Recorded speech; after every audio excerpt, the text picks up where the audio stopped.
कैसे हैं आप सभी? आई होप आप ठीक होंगे। जैसा कि आपको पता होगा कि कल का हमारा फोर्थ लेसन क्या हुआ, पूरी तरह से कंप्लीट हो गया है। फोर्थ लेसन के साथ साथ हमारा फर्स्ट यूनिट भी पूरी तरह से कंप्लीट हो गया है। फर्स्ट यूनिट में हमारा 4 लेसन था और हम लोग चारों लेसनों को, ठीक है, चारों लेसन को क्या किया, अच्छी तरह से पढ़ लिया है, ठीक है।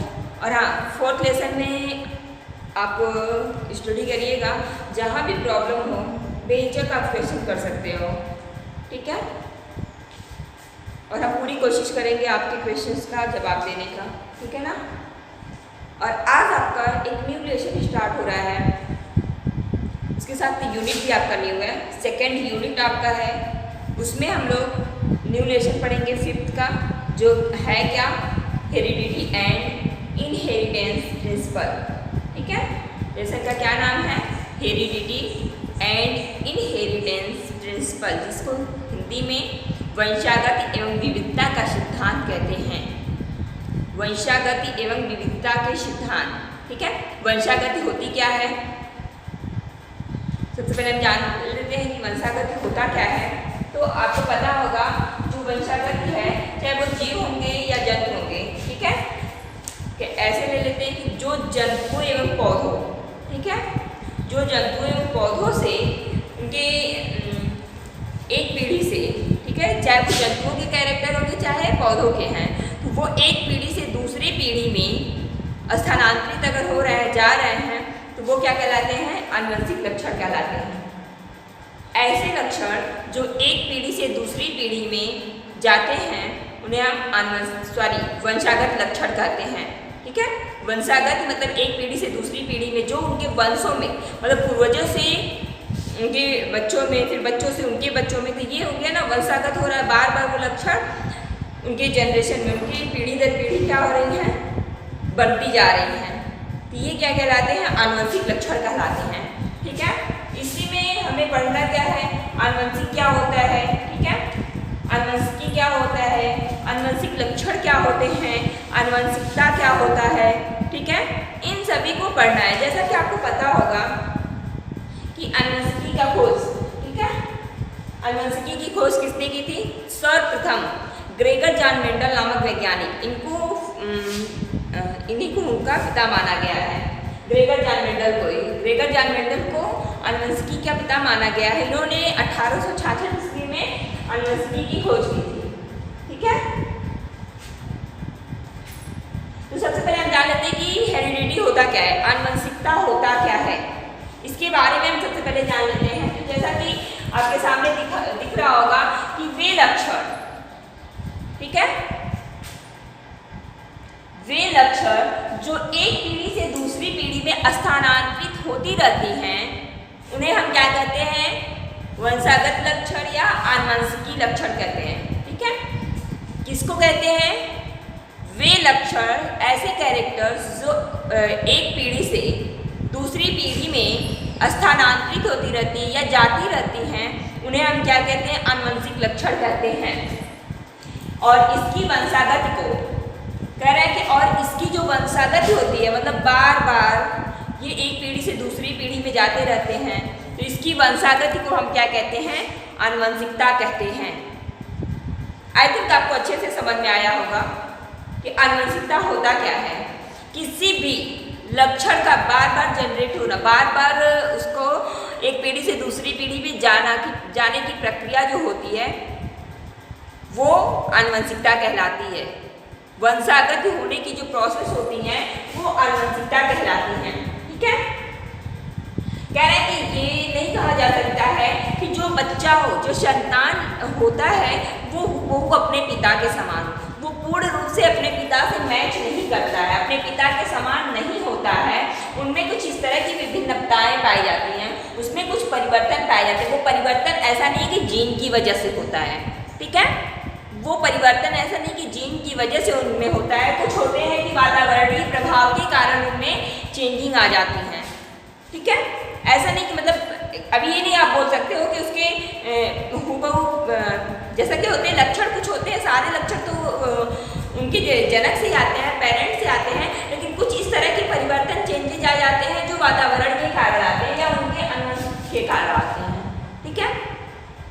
आनुवंशिकी या उनके वातावरण के कारण भी उसमें कुछ इस प्रकार के चेंजेस आ सकते हैं, परिवर्तन आ सकते हैं। ठीक है ना। क्या मैंने आपको बताया कि आनुवंशिकता किसको हमने कहा कि जो बार बार उनके अंदर इसकी आनुवंशिक लक्षणों की जो वंशागत हो रही है वही क्या कहलाई है, आनुवंशिकता कहलाती है। ठीक है। आगे क्या आपको मैंने बताया कि संतान पूर्ण रूप से, जो संतान होते हैं वो पूर्ण रूप से अपने जनक के समान नहीं हो सकते हैं। आप देखे भी होंगे कि बहुत सारे चेंजेस इसमें आ जाते हैं। क्या किसी भी किसी भी संतान को एकदम हूबहू उसके पिता से मैच आप कर सकते हो, या किसी भी संतान को उसकी माता से आप हूबहू मैच कर सकते हो? कहीं न कहीं थोड़ी बहुत चेंजेस जरूर आ जाती हैं। तो वही परिवर्तन, वही कह रहा है कि वो एकदम अपने जनक के समान नहीं होते हैं, उनमें विभिन्नताएं पाई जाती हैं, उनमें परिवर्तन पाए जाते हैं। उन्हीं परिवर्तन को, उन्हीं विभिन्नताओं के कारण आनुवंशिक या वातावरणीय होती हैं। कह रहे हैं कि विभिन्नताओं के कारण ही वो आनुवंशिक या वातावरणीय होती हैं।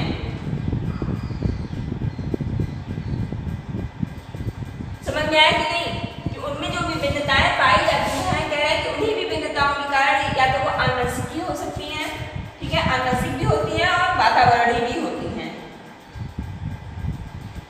ये नहीं कहा जा सकता ना कि वो विभिन्नताएं नहीं उनके जीन में था इस वजह से वो है, नहीं, वो वातावरणीय भी हो सकती हैं। ठीक है ना। आगे क्या है, जेनेटिक्स, जिसको हम आनुवंशिकी कहते हैं। आनुवंशिकी किसको कहते हैं? विज्ञान की वह शाखा, किसकी? विज्ञान की वह शाखा जिसके अंतर्गत आनुवंशिकता एवं विभिन्नताओं का अध्ययन किया जाता है। अब आनुवंशिकी में क्या बोल दिया कि यह विज्ञान की वह शाखा है जिसके अंतर्गत उनके वंशागति होने की प्रोसेस को ही तो आनुवंशिकता कहते हैं। तो ये कह रहे हैं कि आनुवंशिकता एवं विभिन्नताओं का अध्ययन किया जा सके, वही क्या कहलाती हैं? आनुवंशिकी कहलाती है, जेनेटिक कहलाती हैं। ठीक है। जैसा कि आगे मैंने आपको बता ही दिया कि आनुवंशिकी का वैज्ञानिक अध्ययन, आनुवंशिकी की मतलब मुख्य रूप से जो खोज किया था, जिन्होंने उन्हें आनुवंशिकी नाम दिया था, जिनको उनका पिता बोला जाता है, वो है ग्रेगर जॉन मेंडल। 1866 ईस्वी में उन्होंने इसका अध्ययन किया था। इसी कारण इन्हें आनुवंशिकी का जनक कहा जाता है।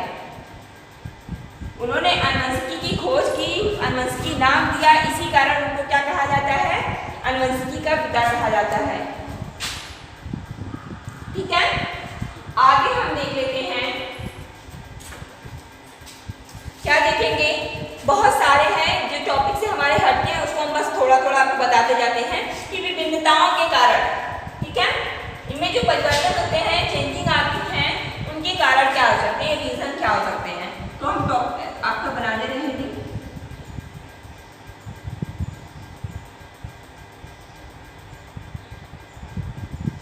विभिन्नताओं के कारण,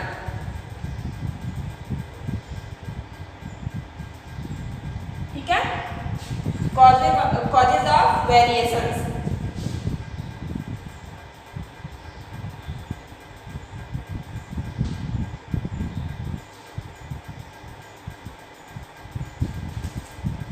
ठीक है। इसमें हम देख लेते हैं कि कुछ वातावरणीय प्रभाव होते हैं। ठीक है, वातावरणीय प्रभाव फर्स्ट आपका, हम इसको बहुत डीप जाके नहीं देखेंगे। वातावरणीय प्रभाव देखिएगा, ये तो आपका इंपॉर्टेंट है, 1-2 नंबर में इसको पूछ लिया जाता है, तो प्लीज आप इसको अच्छे से, लेकिन वातावरणीय प्रभाव में ज्यादातर जीन परिवर्तन पूछा जाता है। ठीक है, जहां इंपॉर्टेंट होगा मैं आपको बताते चलूंगी। वातावरणीय प्रभाव, सबसे पहले अभी आपको दिखाना कि वातावरण के प्रभाव के कारण भी क्या होती है, कुछ विभिन्नताएं पाई जाती है। तो हम इसको देख लेते हैं कि ऐसा कौन सा प्रभाव होता है जिसके कारण संतान अपने जनक से भिन्न हो जाते हैं। तो वातावरण के प्रभाव के कारण सामान्यतया कायिक विभिन्नताएं उत्पन्न होती हैं। कह रहा है कि जो वातावरण का प्रभाव होता है उनके कारण जनरली क्या होते हैं कि कायिक, जिसको वेजिटेटिव बोलते हैं, कायिक विभिन्नताएं क्या होती हैं, उत्पन्न होती हैं।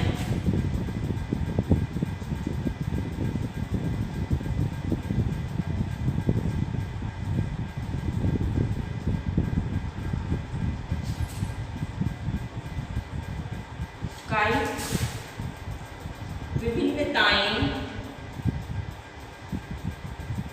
उत्पन्न होती हैं।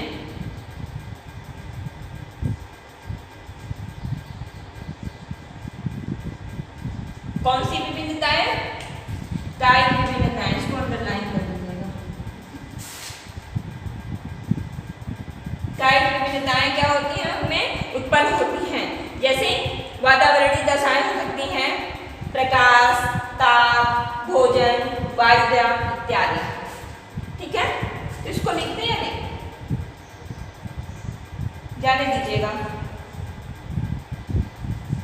आगे हम क्या देख लेते हैं कि जीन ढांचों में परिवर्तन। ठीक है, जीन के ढांचों में परिवर्तन के कारण भी क्या होते हैं? कुछ चेंजिंग आती हैं। इसका सेकंड है,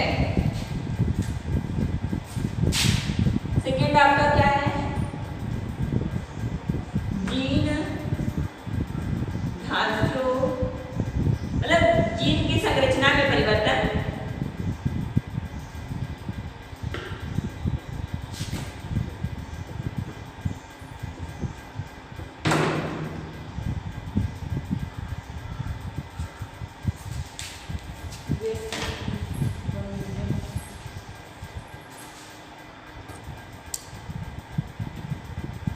जीन ढांचों में उस परिवर्तन का कारण क्या हो सकता है? करें कि जीन ढांचों में परिवर्तन के कारण उत्पन्न होने वाली विभिन्नताएं, करें कि ये जीन के ढांचों में जो परिवर्तन होगा, इनके द्वारा उत्पन्न होने वाली जो अवस्थाएं होंगी, जो परिवर्तन होंगे, वो क्या होंगे? वंशागत ही होंगे। ठीक है ना?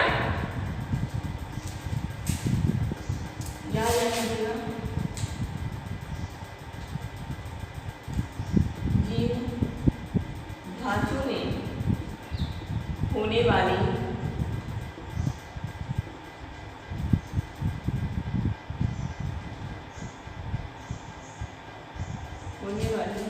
एक मिनट,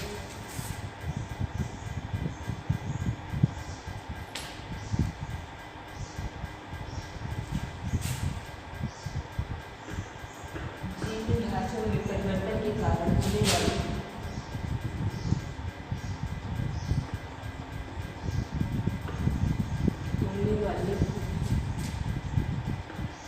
विभिन्न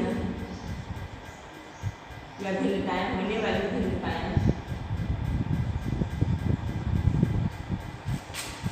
क्या होती हैं? वंशागत होती हैं। वो पीढ़ी दर पीढ़ी होती रहती हैं। ठीक है, जैसे जैसे हम क्या ले सकते हैं?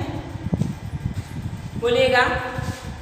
जैसे में मान लीजिए उनके जनन, रिप्रोडक्शन में, सेक्सुअल रिप्रोडक्शन में परिवर्तन हो या उत्परिवर्तन, ये दो हो सकते हैं। लैंगिक जनन, लैंगिक जनन में ही तो परिवर्तन होगा। अलैंगिक जनन जो होते हैं वो एक कोष्ठी में होते हैं।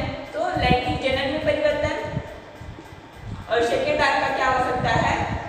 उत्परिवर्तन। उत्परिवर्तन तो अभी मैंने बताया ना कि जीन में उत्परिवर्तन हो सकता है, गुणसूत्र में उत्परिवर्तन हो सकता है, गुणसूत्र के समूहों में उत्परिवर्तन हो सकता है। तो ये सारी प्रोसेस है। हम लैंगिक जनन में जो चेंजिंग होंगे जीन के ढांचे में, उसको हम नहीं पढ़ेंगे, लेकिन उत्परिवर्तन पढ़ेंगे, क्योंकि उत्परिवर्तन हमारा क्या है? इम्पोर्टेंट है। ठीक है, तो अब हमको जानना क्या है? जीन ढांचों में परिवर्तन जो होता है उसमें हम जानेंगे क्या कि उत्परिवर्तन क्या होते हैं। ठीक है ना? उत्परिवर्तन को अब हम एक एक करके पढ़ेंगे। हम बता देते हैं, समझ में आया ना कि जीन ढांचों में परिवर्तन क्या होंगे? कि जीन के ढांचों में जब परिवर्तन होने का कारण जो है, वो उनके द्वारा जो विभिन्नताएं होंगी, होने के कारण, ठीक है ना, उनके जीन के द्वारा, जीन ढांचों में परिवर्तन के कारण होने वाली जो विभिन्नताएं होंगी, जो बदलाव होंगे, उसे ही हम क्या कहेंगे? वंशागत कहेंगे। ठीक है ना? वो वंशागत के कारण ही उसमें क्या होंगी? परिवर्तन होंगी, चेंजिंग।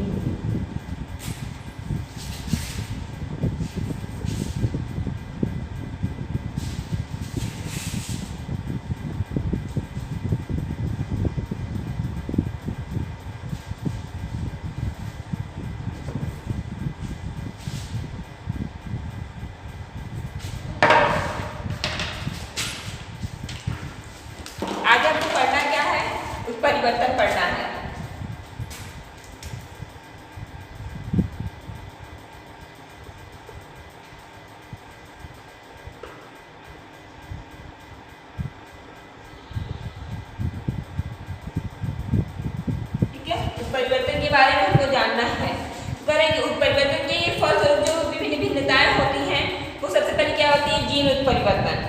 तो जीन उत्परिवर्तन आप जानते होंगे, इसमें किसी लक्षण विशेष के कारण, ठीक है, इसमें किसी लक्षण के कारण जो होंगे वो जीन में क्या होंगी, चेंजिंग आएंगी, जीन में क्या होंगे, बदलाव आएंगे, और उसी बदलाव के कारण जो होंगे गुणसूत्र की स्थिति में भी बदलाव आ जाएंगे, तो वो क्या कहलाएंगे, जीन उत्परिवर्तन कहलाएंगे, ठीक है।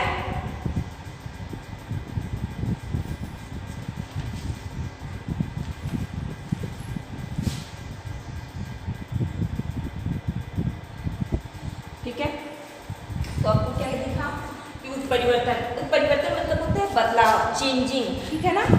अभी मैंने बताया ना कि जीन जो होते हैं, जीन में जो होते हैं गुणसूत्रों में, जीन में जैसे चेंजिंग आती है तो उनके द्वारा गुणसूत्रों में भी कुछ बदलाव आ जाते हैं। तो जनरली आप जानेंगे जो उत्परिवर्तन होते हैं, उत्परिवर्तन का तात्पर्य भी होता है बदलाव, चेंजिंग आना, ठीक है। सबसे पहले हम देख लेते हैं कि जीन उत्परिवर्तन क्या होता है। मैंने अभी बताया कि उत्परिवर्तन के अंतर्गत हम लोग क्या पढ़ेंगे, जीन उत्परिवर्तन पढ़ेंगे, गुणसूत्र उत्परिवर्तन और गुणसूत्र के समूहों में उत्परिवर्तन। बट दो इंपॉर्टेंट है आपका, इसलिए हम आपको दो बताएंगे, ठीक है। जीन उत्परिवर्तन क्या होते हैं और गुणसूत्र उत्परिवर्तन क्या होते हैं। जैसा कि जीन उत्परिवर्तन देख लीजिएगा कि आनुवंशिक पदार्थ, ठीक है, आनुवंशिक पदार्थ जो होते हैं, आनुवंशिक पदार्थ जो होते हैं डीएनए की, ठीक है, आनुवंशिक पदार्थ डीएनए की रासायनिक संरचना में, ठीक है, रासायनिक संरचना में होने वाले परिवर्तन को जीन उत्परिवर्तन कहते हैं। किसमें बोल रहा है कि आनुवंशिक पदार्थ जो हैं, ठीक, उनके अंदर पाए जाने वाले जो रासायनिक तत्व होते हैं, जिस रासायनिक संरचना होती है, उस संरचना में अगर परिवर्तन हो रहा है तो उसे हम क्या कहते हैं, जीन उत्परिवर्तन कहते हैं, ठीक है। ये रासायनिक तत्व जो होते हैं वो डीएनए की, ठीक है ना, डीएनए के रासायनिक तत्व होते हैं, रासायनिक संरचना होती है। डीएनए की तो संरचना आप जानती होंगे, इस टाइप की होती है ना। तो वही कह रहे हैं कि इनके अंदर अगर डीएनए की रासायनिक संरचना में बदलाव हुआ, चेंजिंग हुई, तो उनके द्वारा ही जीन में भी क्या होते हैं, परिवर्तन आ जाते हैं, उसे ही हम जीन उत्परिवर्तन कहते हैं, ठीक है। कह रहे हैं कि डीएनए में अनेक प्रकार के, जैसा कि आपको पता है कि डीएनए में अनेक प्रकार के प्रोटीन्स पाए जाते हैं, ठीक है ना। डीएनए में अनेक प्रकार के प्रोटीन्स पाए जाते हैं, तो उन प्रोटीन्स के संश्लेषण के लिए कोडान होते हैं। डीएनए में जो भी प्रोटीन्स उपस्थित होते हैं, प्रेजेंट होते हैं, उनका संश्लेषण करने के लिए वहाँ उपस्थित कोडान पाए जाते हैं।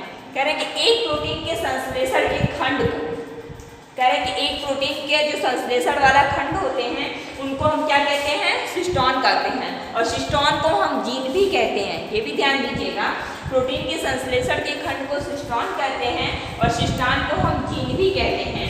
कह रहे हैं कि जीन में, जैसा कि आपको पता है कि जीन में न्यूक्लियोटाइड होते हैं, ठीक है, न्यूक्लियोटाइड बेस होते हैं, प्यूरिन, पिरिमिडिन, इसके अंदर एडेनिन, ग्वानिन, साइटोसिन, ठीक है, दोनों में बटे होते हैं, प्यूरिन में कुछ होते हैं, कुछ पिरिमिडिन में। तो ये सारी चीज़ें अभी हम आगे जब पढ़ा जाएगा हम लोग, ठीक है ना, उसमें हम लोग ये चीज़ें जानेंगे। अभी के लिए हम ये चीज़ें पढ़ते चलते हैं। आपका सिलेबस भी काफ़ी छोटा हो गया है, टाइमिंग भी बहुत कमी है, एग्जाम का डेट तो देखो अब तक कब क्लियर हो रहा है, ठीक है। करें कि जीन में न्यूक्लियोटाइड की संख्या तथा उनका विन्यास निश्चित होता है। जीन जो होते हैं उनमें कितने न्यूक्लियोटाइड होंगे, उनकी संख्या भी क्या होती है, निश्चित होती है, उनका विन्यास जो होते हैं वो भी क्या होते हैं, निश्चित होते हैं। कह रहे हैं कि न्यूक्लियोटाइड के विन्यास में, किसमें, न्यूक्लियोटाइड के विन्यास में परिवर्तन से ही जो लक्षण होते हैं उनमें भी परिवर्तन आता है, ठीक है। न्यूक्लियोटाइड के विन्यास, ध्यान दीजिएगा कब परिवर्तन आता है, जब न्यूक्लियोटाइड के विन्यास में चेंजिंग आएगी, बदलाव आएंगी, तो उसके द्वारा हमारे कैरेक्टर्स में भी क्या होंगे, परिवर्तन आ जाते हैं, ठीक है। तो ये होता है आपका जीन उत्परिवर्तन। आगे हम क्या देखेंगे, गुणसूत्र उत्परिवर्तन, ठीक है। अगला सेकंड हम क्या देखेंगे कि गुणसूत्र उत्परिवर्तन क्या होते हैं।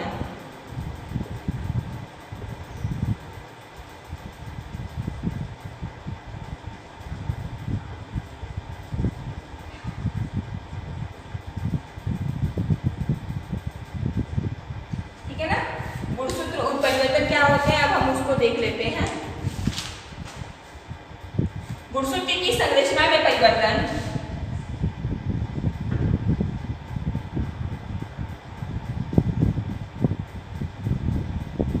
गुणसूत्र की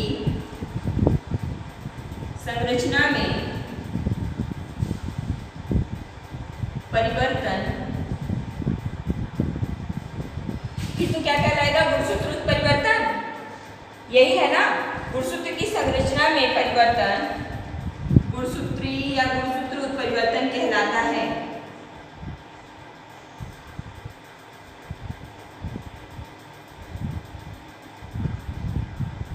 गुणसूत्र उत्परिवर्तन कहलाता है। ठीक है, समझ में आया कि गुणसूत्र उत्परिवर्तन क्या होगा? वहां आपने क्या देखा कि आनुवंशिक पदार्थ डीएनए की रासायनिक संरचना में चेंजिंग अगर होंगी तो उसे हम जीन उत्परिवर्तन कहेंगे। जीन तो हमारे लिए डीएनए ही होती है, डीएनए के द्वारा ही तो वही बोल रहा है। अब यहाँ क्या हो गया कि इनके गुणसूत्र की संरचना में अगर बदलाव हो रहे हैं तो उन्हें हम क्या कहेंगे? गुणसूत्र उत्परिवर्तन कहेंगे। यह युग्मक जनन के समय होने वाले, कह रहे हैं कि ये कब होते हैं? यह युग्मक जनन के समय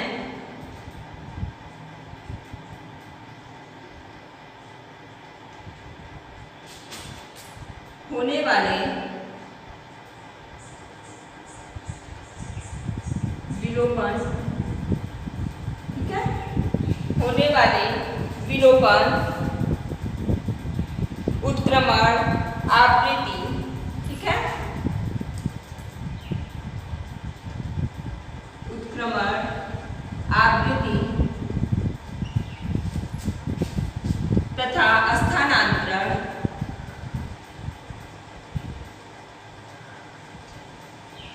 किसके समय? युग्मक जनन के समय होने वाले, ठीक है, विलोपन, उत्क्रमण, आवृत्ति या स्थानांतरण के कारण होता है, या स्थानांतरण के कारण होता है।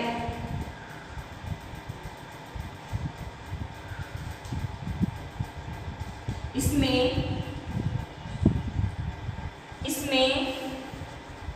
समजात गुणसूत्रों के क्रोमैटिड्स के टुकड़े, समजात गुणसूत्रों के, समजात मतलब एक ही जात के, समजात गुणसूत्रों के क्रोमैटिड्स के टुकड़े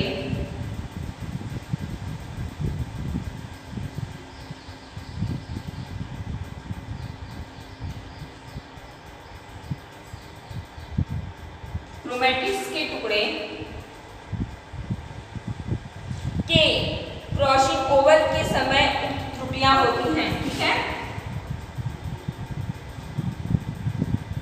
टुकड़े के क्रॉसिंग ओवर, ठीक है ना, जो ओवरलैपिंग करते हैं, ठीक है, क्रॉसिंग ओवर के समय त्रुटियां होती हैं।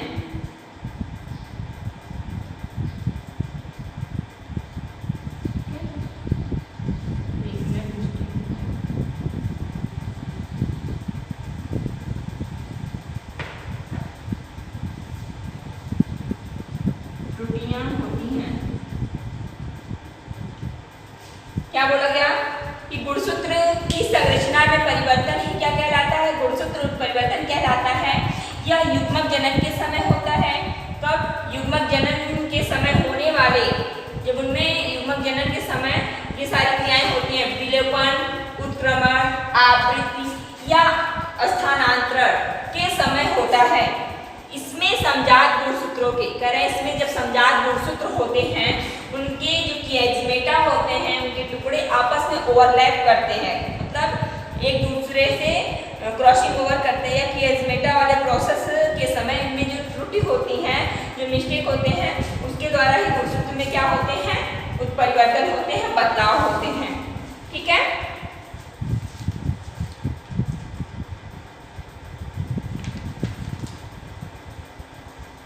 आगे हम क्या देखेंगे? आनुवंशिकी शब्दावली, ठीक है ना, जिसके अंतर्गत हम जीनोम, ठीक है, जिसके अंतर्गत आनुवंशिकी शब्दावली जब हम पढ़ेंगे तो उसके अंदर छोटे छोटे जो क्वेश्चंस होते हैं उसको हम देखते चलेंगे। जैसे जीनोम क्या होते हैं, जीनोटाइप क्या होते हैं, फिनोटाइप क्या होते हैं, एक संकर क्या होता है, द्विसंकर संकरण क्या होता है या संकरण क्या होता है, ठीक है, बैंक क्रॉस क्या होते हैं, टेस्ट क्रॉस क्या होते हैं। तो आज के लिए बस इतना ही, बाकी का हम कल पढ़ेंगे। It's okay, thank you.